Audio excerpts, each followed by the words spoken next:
OnePlus Nord 30 AC ফোনটি বাংলাদেশের বাজারে ১৬,০০০ টাকায় পাওয়া যাচ্ছে। এই প্রাইস সেগমেন্টে ফোনটি আমাদের জন্য দারুণ কিছু অফার করছে। যাদের বাজেট ১৫,০০০ থেকে ২০,০০০ টাকার মধ্যে, তারা এই ফোনটি পছন্দের তালিকায় রাখতে পারেন। ফোনটির বক্সে ফোনের সাথে পেয়ে যাবেন একটি 33 ওয়াটের বুক চার্জার, একটি টাইপ এ টু টাইপ সি ক্যাবেল, একটি কেস। ফোনটির সবচেয়ে আকর্ষণীয় দিক হলো এর অক্সিজেন ওএস এবং 5G ডাইমেনসিটি ৬০২০ প্রসেসরটি যথেষ্ট পাওয়ারফুল। বাংলাদেশের বাজারে শুধুমাত্র একটি ভেরিয়েন্টই পাওয়া যাচ্ছে, যার র্যাম 4 জিবি এবং ইন্টারনাল স্টোরেজ ১২৮ জিবি। ফোনটিতে একটি 6.72 ইঞ্চির বড়সড় আইপিএস ডিসপ্লে পেয়ে যাবেন। আইপিএস ডিসপ্লে হিসাবে ডিসপ্লেটি ঠিকঠাকই বলা যায়। ফোনটির ক্যামেরা সেকশনে আছে 50 মেগাপিক্সেল এবং 2 মেগাপিক্সেলের ব্যাক ক্যামেরা এবং 8 মেগাপিক্সেলের একটি ফ্রন্ট ফেসিং ক্যামেরা। ফোনটির ক্যামেরা পারফরমেন্স আহামরি কিছু নেই, তবে ১৬,০০০ টাকা দামের ক্যামেরায় যেমন থাকা উচিত তেমনই আছে। ফোনটির ক্যামেরা পারফরমেন্স আমরা একটু দেখে নেই।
ওয়ানপ্লাস ফোনের সকল দিক ভালো থাকলেও সবার মনে একটিই ভয় থাকে, আপডেটের পরে গ্রিন লাইন ইস্যু হবে কিনা। আমি ফোনটি বেশ কিছুদিন ব্যবহার করছি। ওয়ানপ্লাস বলতেছে ফোনটিতে 2টি মেজর আপডেট ও 36 মাসের সিকিউরিটি আপডেট দেবে। ইতিমধ্যে আমার ফোনে একটি মেজর আপডেট এসেছে। চলুন আপনাদের সাথে রেখে আপডেটটা করে দেখি গ্রিন লাইন ইস্যু হয় কিনা। আমার ফোনটি বর্তমানে রান করতেছে অ্যান্ড্রয়েড 13-এ এবং মেজর আপডেটটি যেটি এসেছে সেটা হচ্ছে অ্যান্ড্রয়েড 13 থেকে অ্যান্ড্রয়েড 14-এ আপডেট। চলেন আপডেটটা শুরু করি।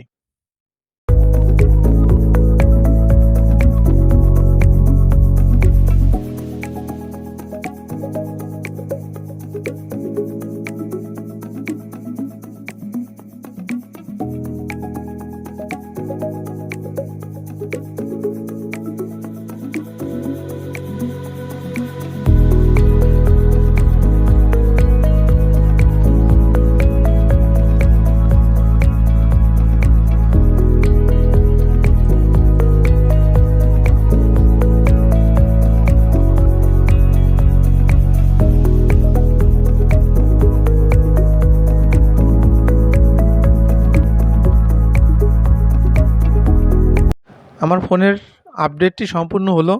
অ্যান্ড্রয়েড 13 থেকে অ্যান্ড্রয়েড 14-এ আপডেট হলো, তবে গ্রিন লাইনের তেমন কোনো ইস্যু আসেনি। যেহেতু ডিসপ্লেটি আইপিএস ডিসপ্লে, এখানে গ্রিন লাইন ইস্যু আসার সম্ভাবনা নাই বললেই চলে। তারপরেও সবার একটু ভয় থাকে। ফোনটিতে 12 মাসের অফিসিয়াল ওয়ারেন্টি থাকবে, যেটি অপর কাস্টমার কেয়ার থেকে প্রোভাইড করা হবে। ধন্যবাদ সকলকে।